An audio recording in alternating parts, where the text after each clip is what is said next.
जी ने बात सही कही कि हम पोलिंग बूथ पे जाके जो वोट से अपना नेता चुनते हैं, तो फिर डॉक्टर भीमराव अंबेडकर का सबसे बड़ा योगदान था। इसलिए देश की प्रत्येक जाति देश का मौलिक अधिकार है। तब ये बात चली कि मतदान का अधिकार अनपढ़ लोगों को नहीं दिया जाएगा, अनपढ़ लोग वोट नहीं डालेंगे। बात चली तब बाबा साहब ने कहा कि अगर अनपढ़ लोग वोट नहीं डालेंगे तो गुलामी की जंजीरों से मुक्त हुआ है भारत। और ये ज्यादातर लोग अनपढ़ है हिंदुस्तान के अंदर। अगर ये वोट नहीं डालेंगे तो अंग्रेजों के राज के अंदर और चुनी व्यवस्था के राज के अंदर कोई अंतर नहीं होगा।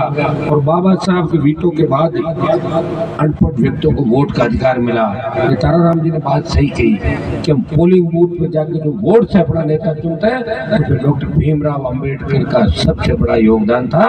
इसलिए देश की प्रत्येक जाति देश का प्रत्येक नेता उन्हें श्रद्धा सुमन अर्पित करता है, उन्हें श्रद्धांजलि अर्पित करता है और उनके जयकारे लगाता है। बाबा साहब किसी जाति के नेता नहीं, बाबा साहब हिंदुस्तान के अंदर संविधान नया संविधान लाने वाले वो नेता थे जिन्होंने आपको वोट का अधिकार दिया।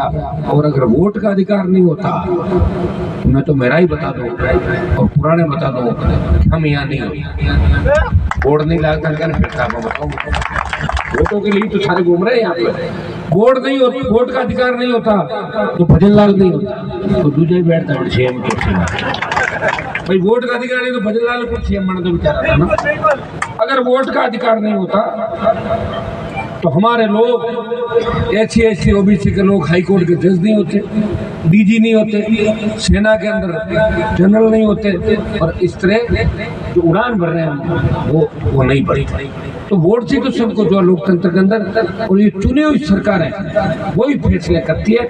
आज सबसे ताकतवर कोई है, लोग तो कहते हैं कि विधायिका, कार्यपालिका, न्यायपालिका, नहीं, विधायिका ही सबसे ताकतवर है। अगर विधायिका ठान ले कि हमें ये कानून बनाना है, वो कानून बन जाता है। कोर्ट का काम तो कानून की पालना करवाना है। काम सबसे मजबूत कौन हुआ? विधायिका। लेकिन हमारे लोग कमजोर हैं, इतने कमजोर के तो गुलामी, लोगों के खून के अंदर गुलामी है, लंबी गुलामी, लंबी मानसिकता बदल नहीं सकती, लंबा समय लगेगा। शाम को क्या खाया सुबह भूल जाते हैं, सुबह क्या खाया दूसरे दिन कल का ही खाया ध्यान ही बंद तो ये चल रहा बोल।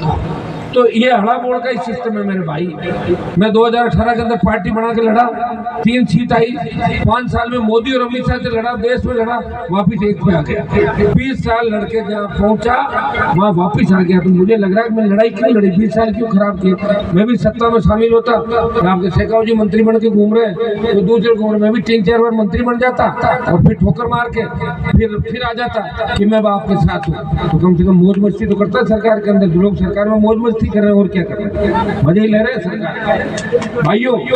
तो ये जो बातें आज शुभ अवसर पर हम सब आपके बीच कह रहे हैं, इतना ही आपको आश्वस्त करता हूं कि हम सब इस लोकतांत्रिक प्रणाली की वजह से आगे बढ़े।